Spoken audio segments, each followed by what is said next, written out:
Hey, Grand Rising. It is Friday, January 30th, 2026. Cheers. So, been having a hard couple of days. Maybe the whole entire past week, I've been like,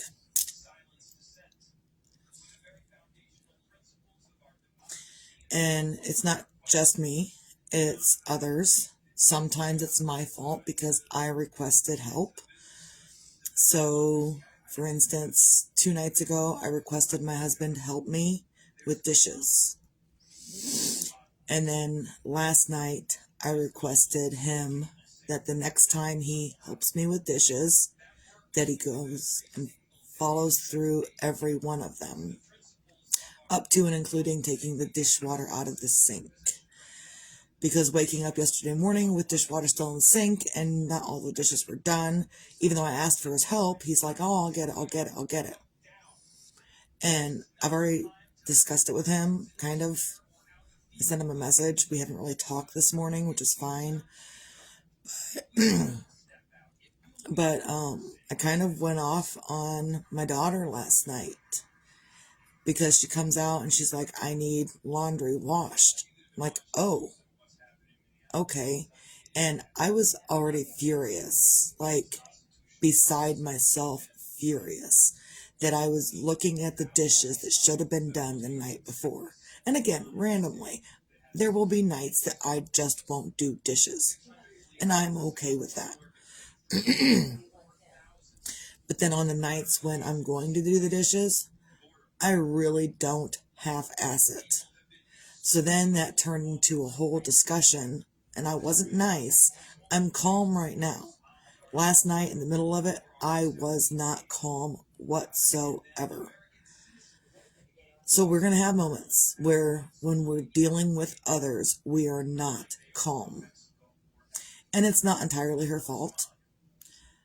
But some of the disrespect that I ask or that she gives to me, it's her fault. And I brought it to her attention last night. And I said, no longer am I going to allow anyone to just expect me to do for whatever they want while y'all sitting around enjoying life. I said, do you think I might like to sit around and enjoy life too? Think I want to clean and do dishes all the time? And her answers were always, no, you wouldn't want to do that. I said, do you want to come out here and do the dishes and do the laundry and do the floors and do? I said, do you want to do that? Does that sound like fun to you? She's like, no. Okay, well, if you don't think it's fun, what part of the fun do you think I'm having? And so I made her sweep the floor. By the end of it, I ended up doing most of it. But I was also testing her skills. What have you learned since the last time I had you sweep the floor? And she was lightly sweeping this, not getting crevices. And I was like, I snatched the broom from her and I did it. And I said, you stand over here and and I didn't even tell her to watch. But in the middle of me sweeping the floor, I was like, you better be watching. Are you watching? Are you paying attention? And then I purposely made a pile of dirt from the dirt on the floor. And then I purposely shoved some back up under the counter, under the ledge that the cabinet set. I just swept some back up underneath the counter. And then I swept like she was sweeping. I just swept lightly around. And I said, now what does it look like in that crevice underneath the counter? Well, it looks like shit. And yes, I let her cuss around me. She's not allowed to cuss out in public. She's not allowed to cuss around her other family. But she needs to be able to get it out if that's what she feels like she needs to do. And she said, it looks like shit. I said, you're right, it looks like shit. I said, that's why we get the crevices. And I made her start the water. I said, the most important thing I was doing with her last night was making sure for her own person that she doesn't have to rely on anybody else to do what needs to be done for her. that she has the knowledge and the skills to get up and do this stuff on her own, whether anyone helps her or not. And I said, 9 times out of 10, when you ask someone to help you do whatever you're doing, chances are they're not going to do it to your specifications. So you're going to have to get up and do it the fuck anyway. And that's how I talked to the kid. I said, you're going to have to get up and do it anyway. I would prefer you to be prepared for no help in life rather than send you out there prepared that everyone's going to continue to keep helping you and handing you and handing you and helping you and handing you whatever you want. I said, no, you got to get up. You got to learn how to do this stuff, whether you like it or not. So we did the dishes. I didn't do the dishes. I had her start the dishwater. I had her run the dishwater. I had her do the dishes. I had her clean up my mess. There was like we have this back here, this counter ledge. Where is it? The counter ledge. Where am I at? There we go. This counter ledge right there. All that crap sitting there. It was in the sink last night. I was furious. I was so angry. I don't know if I was just angry. I don't think it was just one thing that made me angry. I think it was a multitude of things that just kept collaborating and adding on to each other that made me ultimately that angry. There was, those sponges with the green side and the yellow side. The green is a scrubber and the yellow is a sponge. I was using one of those and I literally picked it up. I filled it full of water and I squeezed it at the window. I was furious. The windows got cleaned again last night, by the way.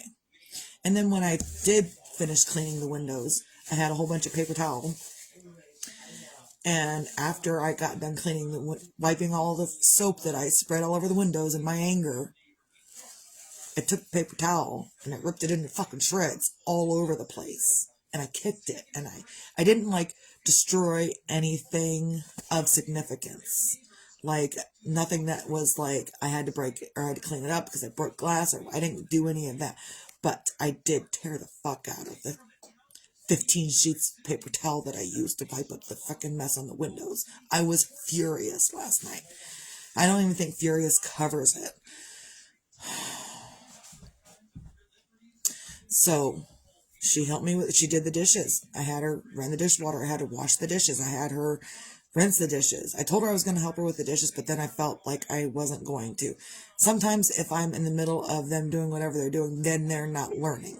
So I was sat here while she was behind me and she did the dishes. So if she had questions or whatever, then I'm here. If she needs help with anything, I'm here. I'm not somewhere else, not paying attention. I was totally here, totally paying attention, watching her do not even watching her. Because when someone's standing over your shoulder watching what you're doing, do you fucking like it? I bet you don't. Grand Rising, David and Kelly. Cheers. So, if I don't like someone standing over my shoulder watching what I'm doing, then why am I going to do that to her? Why am I going to do that to her with something that I don't like done to me? So I did not stand and look over her shoulder. Are you doing it right? Are you doing it right? You're not doing it right. I didn't do that to her. What I did was I sat over here. I paid attention to what I was paying attention to while listening to her doing whatever she was doing. And then she had to mop the floor. She had to help me with the laundry. She needed certain clothes. She has a dance after school today. The dance was canceled from last week and moved to this week. So she has a dance after school today. And she wanted certain clothes. And I said, well, that's great. You want certain clothes for your dance tomorrow, right? She's like, yeah. I said that we got to do laundry. Not mom, not just me. We are going to do the laundry. Because I think I left grandma's clothes in the dryer all week. And I didn't fold them up and grandma didn't fold them up, which is fine. It's okay. Clothes can be left in the dryer all week. It's fine. So I made her go in there, and grandma had already ran another load of laundry. So there was 2 loads of grandma's laundry that was running around in the washer and the dryer. And I said, yeah, you want clean laundry for tomorrow? We are going to be doing this laundry, which means we are going to fold up the laundry that's in the dryer already. And then we are going to put these clothes into the dryer. And then you can go get your laundry and you can put it in the washer and we'll start the washer. And then when that's done, we're going to come back in and we're going to fold up the laundry in the dryer. And then we're going to switch the clothes from the washer to the dryer. We are going to do that. Whether you want to or not, it doesn't matter. And I really reiterated to her last night, I ask her every day for 4 specific things. Beyond these 4 specific things, she's 13. Beyond these 4 specific things, I don't give a shit what she does. She wants to sit around on her phone or tablet or whatever, or craft it up all day or all evening and listen to her music all evening. Do it. You get your homework done. You get up for me on time in the morning. Don't make me argue with you in the morning. Do your homework after school. Eat your dinner in a timely fashion. Get a shower. I'm sorry, it wasn't the eating dinner. Wake up with no arguing. Get your homework done with no arguing. Get a shower with no arguing. And go to bed with no arguing. Those are the 4 constants every single day. I said I could add more things to you to do because it was done to me. I could, but I'm not. But since we're here, you're going to run through Mom's evening when you're sitting in there just la la la la la la, having your good old grand evening, and Mom's out here and you'd have no idea what Mom's doing. This is what Mom's doing. Mom's cleaning up the kitchen. Mom's cleaning up the floors. Mom's doing the laundry. Every night, generally. And so you're going to learn how to do this stuff. Mom is not your maid. That would be great. But you know what Mom needs? Mom needs a maid too. And since Mom doesn't have a maid, you don't get a maid. So that's where we're at. And that's the lesson I imparted on her last night. It wasn't pretty. It wasn't lovely. It was a whole fucking mess. And I had made her clean up a lot of it. I said, you want to refuse to clean up the stuff that you have going on with whatever you're doing. I said, now look at this mess of paper towel everywhere. I said, I'm not cleaning it up. And she kind of looked at me funny. And I said, you're going to clean up? She's like, well, no, I really don't want to because you're all mad. I said, imagine how it is when I have to go through and clean up everything in your area. I'm not happy with it. So she had to clean it up. I didn't make the mess for her to clean it up. I made the mess because I was pissed off. And because paper towel ripping was a whole lot better than anything else in the moment. And really, if you need to throw something in the middle of your fit, go get some fucking dryer sheets. Dryer sheets. You crumple up a dryer sheet, you throw that bitch. You know where it's going to go? It's going to fall right in front of you. You pick that bitch up again, you throw that dryer sheet. You know where it's going to go? Right in front of you. It's not going to go anywhere. It's not going to hit anything. And even if it does hit something, it's not going to harm it because it's a fucking dryer sheet. In fact, use a used dryer sheet. Use a freaking paper towel. Look at this. Well, paper towel's not. It's a little more, got more substance, so it goes farther when you throw it. I'm not going to throw it because I need it. I'm using it. And I don't want to go pick it up. But a dryer sheet, it will just float. And a used one has even less substance to it.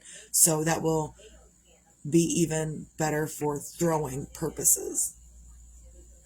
And then I went on to tell her that, yes, we all have huge feelings. And it is my job. I didn't realize this was my job when my older children were little and needed this. I didn't know that I was robbing my children of figuring shit out for themselves. But recently I read something that says, if you don't have those big hard feelings in front of your kids and show them how you're working through your big hard feelings, how the hell are they going to learn how to deal with big hard feelings? And that's probably 90% of the reason we got people out here that can't figure out how to deal with their feelings. It's because their parents shielded them from the big hard feelings. So now they're adults and they have these big hard feelings and they can fucking go crazy like a 2-year-old because they don't know how to deal with those big hard feelings. And so I told her, she was in the middle of finishing up the dishes, and I said, we all have big hard feelings all the time. And it's my job to show you. I'd already calmed down by now, but it's my job to show you and her how to go from having your big hard feelings and it's debilitating to you to calming yourself and being able to have a different conversation. You can do that in the moment. She's like, well, I don't know how to do that. I said, I know. That's why we're practicing. That's not the only reason mom is having hard feelings right now. It's not the only reason mom is having big feelings, so you can learn. Mom is having big feelings because mom's having big feelings, because that's life right now. But can I use it to also help you learn how to deal with big, hard feelings when you get to that point? Yes. My big, hard feelings aren't going to stop anytime soon. I was so furious last night. I took off my bracelet and I left it on the table. This is the bracelet. This is Jeremiah's bracelet. I took it off because I didn't want to break it. I took it off and I set it down. And then I went to sleep last night. And I did not put it back on. Because I hate the bracelet. Like, it's a rubberized bracelet. And when it's on my arm, it will slide down and it feels like it's cutting my circulation off. But it's Jeremiah's. And I will always have it. So, but I took it off last night because I was so furious. And, oh man. And I didn't put it back on. But I told her, I said, yeah, we don't always know how to deal with the big hard feelings. And I didn't teach my older children how to deal with their big hard feelings. I know that because of the myriad of times that Jeremiah used to call me and say, Mom, this happened. How do I handle my feelings in this? I'm feeling this. How do I get through it? And he was devastated. And any of those times he called me and asked for help with his feelings, he was in devastation mode. And I didn't teach them because I didn't know. Because even then, when I should have been teaching them, I didn't know. I didn't have those skills to deal with the big hard feelings and then turn around and be okay. I didn't have those skills then. And I kind of have them now and don't have them now. I'm still working on it. I'm still practicing and pretending I'm okay sometimes. Sometimes it's just turning your emotions off. Sometimes it's balling up your emotions and putting them in a pretend bag and setting them off to the side so you can get stuff done. However, I've been through a couple of people not happy with me, and so the big hard emotions are still here and they're still prevalent in my day today. It's not easy, and it's just not always easy. So, but we can do the hard things. You can have the big hard feelings, and you can also process the big hard feelings. And I know I said it yesterday or the day before, but I tell mostly what's going on with me in the moment or even in the previous evening. I say it from my perspective because I don't need others saying, well, you told me I need to do this. No, I'm not telling you, anyone, what to do. I'm telling you what I'm dealing with, how I'm handling it. And sometimes I'm not handling it well. Sometimes I go off the deep end. Sometimes I'm growling and screaming and foaming at the mouth. Sometimes I'm throwing a fit. And even after my fit last night, which I made her sit here in the kitchen and watch me through my fit. Through, T-H-R-O-U-G-H, through, not T-H-R-E-W. I watched her go through my fit. Or I had her watch me go through my fit. Because it's important for her also to know that her inaction is causing some of this. Her inaction is, and this thing where she's like, oh, I respect my dad more. I respect my dad more. No, little one, we are not doing this anymore. And if you decide to disrespect me again, you will be very lucky if I do not go back to who I used to be and snatch you right the fuck up and tell you what the fuck is up.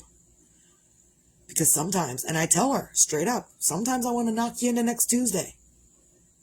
And she's like, well, how does that work? Means that you're asleep and knocked out until next Tuesday. When you wake up, it's Tuesday. That's how that works. Grand Rising Aunt Lori. Cheers. But I've got such a communication with my kid. We've always been real with her. We've always been like point blank with her and giving her the utmost point blank we can without crashing her delusion, but also giving her real life stuff. We've been doing it for quite a few years, just real life stuff. Like, I know life sucks. Life's hard sometimes. We do enjoy our good moments, but those bad moments, we've got to learn how to get through it. We can't just skip through the bad parts of life and expect it to be okay. You have to process it. If you avoid it for any reason, you're going to have to deal with it at some point. So we've just been I've been giving her the hard stuff to learn, to deal with. I know what they're teaching in school. I don't always agree with it. So which is why I teach her what I'm teaching her on my own. Still not in full agreement with the school's curriculum. I want her to go to school and get the education. Also, I don't want her to go to school and I want to homeschool her and educate her myself. But I also don't want to be tied down by self-educating her or whatever. And I don't know how that would work. I'm not for it right now. I also don't want her to go to school. I'm both sides right now. Whatever. So, we just had a night last night, and it ultimately was not her doing. But I was also to my breaking point to where if you choose to continue to argue with me about the 4 basic things I'm asking you to do, get up, wake up in the morning for school, go to bed at night when I ask you to, shower when I ask you to, do your homework when I ask you to, do not argue about these things. Like, those are non-arguable things. And I told her straight up, I expect ultimate obedience in those 4 things. Anything else? Yeah, we can discuss. We'll discuss it. You don't want to do certain things of certain ways or whatever? Yeah, we'll discuss it. But I'm not discussing your bedtime. And I'm not discussing your wake-up time. And I'm not discussing for an hour for you to get in the shower. And I'm not discussing with you whether or not you need to be doing your homework. Those are non-negotiable items. So, we'll see how it works tonight. I'm not so much of a hard ass on Friday night because we have all weekend. I'm more of a hard ass Monday through Friday. And not so much a hard ass, but get your shit done. Get your homework done. Get your food ate. Get your shower so you can go off and do whatever you want. And I really do let her do that. I didn't have that growing up. Like, I made sure to ask my teachers for extra homework. So I was spending 5 or 6 hours a night doing homework because that's what I wanted to do. Because I didn't want to do what everyone else wanted me to do. I didn't want to be yelled and screamed at because the dishes weren't done and dinner wasn't made and all of that at her age. And yeah, I even went through and told her last night that at her age, 13 years old, I was doing dishes, doing dinner, doing laundry, my homework, and going to school. And every morning, my mom would wake me up at 4 a.m. so I could get around for school. I was 13. 4 a.m. Wake me up so I can get in the bathroom before my sisters do. And then after I get done in the bathroom, then I wake up my sisters. Then I help them get around for school. That's what I did at 13 years old. And I let her know all of that. I said, I'm not expecting any of that out of you. What I'm expecting is these 4 things. Do your homework, do this, do this, do this. That's it. I'm not going to keep naming them off. Whatever. So yeah, I said, I didn't have that opportunity to just hang out and be myself as a kid. So I'm trying to give her that option, that opportunity to, yeah, we need to get stuff done, but also hang out, be yourself, be fine. It's okay. go be bored and figure out your creativity in your boredom. That's the opportunity I feel like I'm giving her. But also at the same time, mom's not a maid. Not a maid. I don't have a maid. You don't get a maid. That's it. Once I get a maid, maybe we'll get you a maid too. But for now, neither of us have maids, so that's what we're doing. So, find your own things on a Friday to feel grateful for. And I'm grateful that I finally have learned that even in my own glitchy bullshit mess, that I can still calm down and flip it to show her how to handle the big feelings and to calm down and be okay after all of it. And we were okay. After all of it was said and done, we were okay. So, she went to bed at the time that I asked her to. She didn't argue with me. I know I told her she wasn't allowed to, but she didn't. Like, even though I say she's not allowed to, she will still argue with me. So I'm grateful that we ended on a good note last evening instead of mom just continuously being pissed off at the world and everyone in it. And I'm grateful that I figured out a different way to throw a fit. It wasn't all non-physical last night. I had paper towel. It was wet from me washing the windows because I took my sponge and I